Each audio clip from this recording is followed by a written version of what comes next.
चलिए, तो UP home guard भर्ती आज मैं इसकी जानकारी देने आया हूँ। 45,000 पद, आ गया शासनादेश, बच्चों में खुशी की लहर, एग्जाम, फिजिकल सब चीज़ों को समझेंगे। और जो एग्जाम है इस बार सुनने में आ रहा है कि जीएस के केवल 100 क्वेश्चन हैं। क्या ये सुनने में आ रहा है? सबसे अच्छी बात अगर इस पूरे नोटिफिकेशन में हुई है तो एक बात हुई है कि यहाँ पर पुलिस भर्ती बोर्ड इसको कंप्लीट करेगा, जिसके जिसके लिए हम ये कह सकते हैं कि शायद जो पहले भर्ती होती थी जिसका किसी को कुछ नहीं पता चलता था, पुलिस भर्ती बोर्ड के माध्यम से ये साफ सुथरी होने की उम्मीद रहेगी, क्योंकि वो 50 लाख बच्चों की एक साफ सुथरी भर्ती करवा चुका है।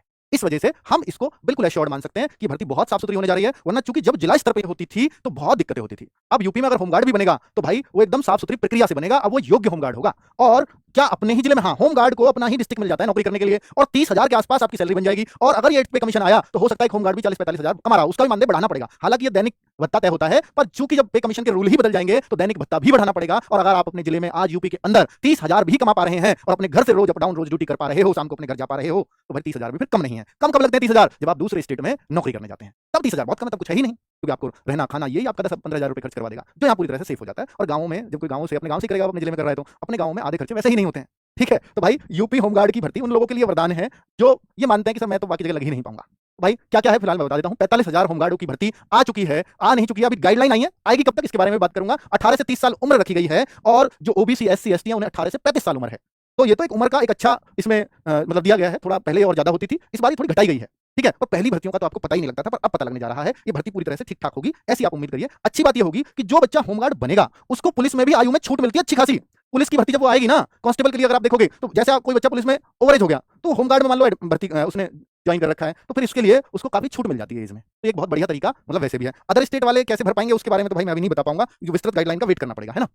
शैक्षिक योग्यता का निर्धारण मैं बता देता हूं कि भाई देखो 10वीं कक्षा पास यहां रखा गया है, और 10वीं कक्षा मेरे ख्याल से इस बार पहले भी शायद 10वीं ही होती थी या 8th भी हो सकता है पहले, अभी मुझे पूरा ध्यान नहीं है पहले का क्या है। फिलहाल हम ये कह सकते हैं कि 10th पास होना अब होमगार्ड के लिए जरूरी होगा। और जब पुलिस की बात करेंगे कांस्टेबल की, तो वहां 12वीं पास होता है। यहाँ हालांकि ये अधिमानी अर्हता है, ये जरूरी नहीं है कि आपके पास ये हो, पर अगर ये है तो फिर आपको निर्धारित अंक दिए जाएंगे। 3 अंक आपको सी प्रमाण पत्र के एनसीसी के, और बी के 2 अंक और ए के 1 अंक। ये वही रूल है, वही तरीका है। क्या ये वही रूल है जो सेंट्रल की भर्तियों में दिया जाता है आर्म फोर्सेज में? जैसे आप एसएसजीडी वगैरह में नहीं, वहां 5%। अगर वो रूल होता दिल्ली पुलिस में एनसीसी के सी सर्टिफिकेट 5 अंक है, तो वो वाला तो नहीं है, पर ये एक निर्धारित कर दिए गए हैं, इस हिसाब से मिलेगा। और एक यूपी में होता है भारत स्काउट एंड गाइड प्रमाण पत्र, अगर ये भी है तो 1 अंक इसका भी मिल जाएगा। ठीक है, चलिए ये आपके उन अंकों में जोड़ दिए जाएंगे। भाई अधिमानी अर्हता है ये फिलहाल।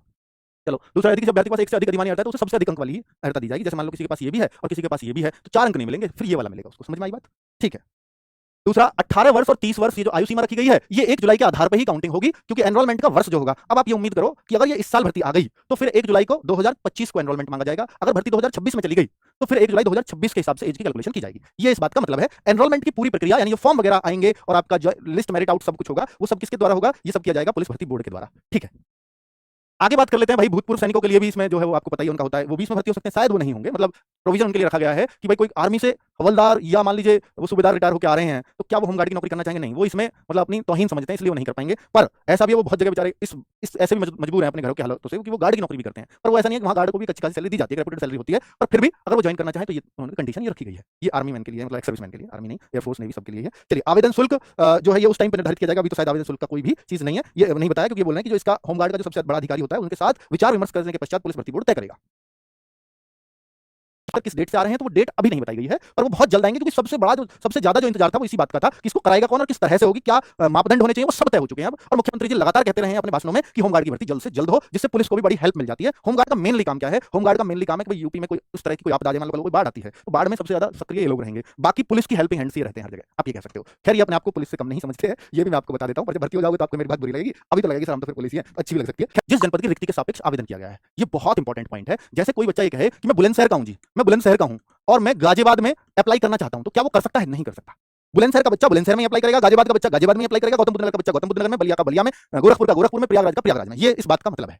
यानी ये मूल निवास जरूरी होगा दिखाना उस जिले का जिस जिले में आप नौकरी कर रहे हो। इसका उद्देश्य ये है, क्योंकि ये जिला स्तर की नौकरी है, तो इसका उद्देश्य ये है कि बच्चा अपने जिले से ही नौकरी करे, तभी इस होमगार्ड के जो मानदेय मिलता है इसमें वो सर्वाइव कर पाएगा।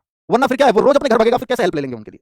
ठीक है, और इसमें कोई छुट्टियां तो होती नहीं है। इसमें जितने दिन आओगे, जितने दिन ड्यूटी करो, वो आपसी सामंजस्य आप ले जाओ और वो आपकी छुट्टी ना लगे, ऐसा हो जाता है, कर लेते होंगे। पर इस तरह मतलब 1 दिन की भी छुट्टी है तो 1 दिन का कम पैसा आपको मिलेगा। यही तो फर्क है पुलिस की नौकरी में और इसमें। पुलिस में वहां छुट्टी निर्धारित है, यहां पे आप 4 दिन नहीं आए तो 4 दिन का पैसा नहीं मिलेगा। और इसमें तो एक और प्रोविजन दिया गया है कि सरकार जितने दिन चाहे उतने दिन ही आपको काम देगी। मतलब कि अगर हमें आपकी जरूरत 25 दिन है महीने में तो हम 25 दिन बुलाएंगे, अगर हमें जरूरत आपकी 30 दिन है तो हम 30 दिन बुलाएंगे। आप आओ ना आओ आपकी चॉइस है। ठीक है, अगर हमें 10 दिन जरूरत है तो हम 10 ही दिन बुलाएंगे आपको, और फिर 10 दिन का ही पैसा देंगे। पुलिस की नौकरी में ऐसा नहीं है, वहां रोज करनी है ड्यूटी। इसलिए इस होमगार्ड की भर्ती को उस पुलिस की भर्ती से काफी कम मान लिया गया है, क्योंकि ये भत्ता आधारित जॉब है, दैनिक भत्ता आधारित जॉब है। पर जो पिछला रिकॉर्ड अगर मैं बताऊं कि भाई जो होमगार्ड की भर्तियां होती थी, ऐसा नहीं है कि सरकार को किसी दिन उनकी जरूरत ना पड़ती हो। 30 के 30 दिन काम है उनके लिए। अब 45,000 शॉर्टेज है सर, ये पूरी हो जाएगी फिर तो 30 दिन काम नहीं रहेगा, ऐसा कभी होगा ही नहीं, यूपी के अंदर तो नहीं होगा। ठीक है, तो इस वाली टेंशन को अपने दिमाग से निकाल देना। सर मेरे को 30 दिन में से सरकार ने 10 दिन ही काम दिया, मेरे 10,000 रुपए बने, मैं क्या कर लूंगा? तो वो वाली टेंशन आप निकालो दिमाग से। चलो, ऐसा होगा नहीं, पर रूल यही है, रूल तो लिख के चलेंगे ना। वो ड्यूटी भत्ता, ये रहा ड्यूटी भत्ता। होमगार्ड को काम के लिए बुलाए जाने पर शासन द्वारा समय समय पर निर्धारित ड्यूटी भत्ता दिया जाता है। ठीक है, मतलब कुछ एक्स्ट्रा वैसे काम जो इनकी उससे हटकर है, वैसे इनके उससे हटके कुछ है नहीं। दूसरे जिलों में सरकार को अगर भेजना पड़ा तो उसके लिए डीएवीए का भी इंतजाम कर दिया जाएगा। ठीक है, तो वो वाली टेंशन नहीं है। बाकी अपने जिले में ही आपको ड्यूटी दी जाएगी, इससे अच्छी बात कुछ नहीं हो सकता। आप अपनी चौकी में लगो, हो सकता है अपने पास 2 4 10 5 20 किलोमीटर अगर अपने घर से रहोगे तो इससे बढ़िया कुछ है नहीं। ठीक है, तो अदर स्टेट वाले बच्चे इसलिए नहीं देख पाएंगे क्योंकि आप यूपी के डिस्ट्रिक्ट के मूल निवासी नहीं हो सकते। ये सबसे बड़ी दिक्कत है, अदर स्टेट वाले बच्चे नहीं देख पाएंगे क्योंकि ये जिला स्तर वाली जॉब है। जो जिस जिले का बच्चा है उसी जिले में इस नौकरी को पाएगा। क्लियर है? Other state no. ठीक है, ये जिला वाली बात कह करके अदर स्टेट को बंद कर दिया इन्होंने। चलो, और वैसे भी होमगार्ड अपने ही स्टेट का होता है भाई। होम यार, होम गार्ड घर का गार्ड हो। दशमलव के बाद के अंकों को छोड़ दिया, चलो ये तो बहुत पढ़ने वाली बात है नहीं। आवेदन पत्र की प्रकृति, स्वरूप और उसमें निहित शर्तों का निर्धारण उत्तर प्रदेश पुलिस भर्ती, ये सबसे इंपॉर्टेंट पॉइंट है। सबसे अच्छी बात मुझे लगी कि इस भर्ती को ये बोर्ड कराने जा रहा है, इसलिए साफ सुथरी होगी, वरना जिला स्तर पे दिक्कतें हो जाती थी, भ्रष्टाचार चल जाता था और ये होमगार्ड की भर्ती साफ सुथरी नहीं हो पाती थी। अब ये साफ सुथरी होगी क्योंकि ये सेंट्रलाइज्ड होगी। चलो, परीक्षा, अभ्यर्थियों की परीक्षा में निम्न चरण होंगे। लिखित परीक्षा होगी और लिखित परीक्षा में इन्होंने स्पष्ट किया है कि लिखित परीक्षा 100 अंकों की होगी, वस्तुनिष्ठ प्रकार की होगी, यानी ऑब्जेक्टिव टाइप क्वेश्चन होंगे, 2 घंटे की होगी, और लिखित परीक्षा एक विषय सामान्य ज्ञान की होगी। एक विषय। अब आप कहो कि सर क्या पूरी जीके ही आएगी? भाई देखो, अगर मैं आपको बोलूं आरओ का एग्जाम उठा लो, पीसीएस का एग्जाम उठा लो, उन सब में जीके ही लिखी जाती है, सामान्य ज्ञान ही लिखा रहता है। लेकिन वहां पर 5 5 10 10 क्वेश्चन हो सकता है मैथ रीजनिंग के डाल दे, थोड़ा लॉजिकल डाल दे, तो ये हो सकता है 100 में से 10 15 क्वेश्चन आपको मैथ रीजनिंग के मिल जाए, बड़ी बात नहीं होगी। ठीक है, पर मैक्सिमम पोर्शन जीएस का ही होगा। ठीक है, सामान्य ज्ञान में, सामान्य ज्ञान है ये जीएस नहीं है, सामान्य अध्ययन नहीं है। सामान्य ज्ञान मतलब जो आपको डेली चीज का ज्ञान हो, आम ज्ञान हो। सामान्य मतलब आम, जनरल नॉलेज, आपको प्रॉफिट लॉस का, आपको परसेंटेज का, इस आम नॉलेज में आता है, सामान्य ज्ञान में आता है, इसलिए कह रहा हूं मैं। ठीक है, इसलिए उसका सामान्य ज्ञान का क्षेत्र थोड़ा सा वाइड हो जाता है।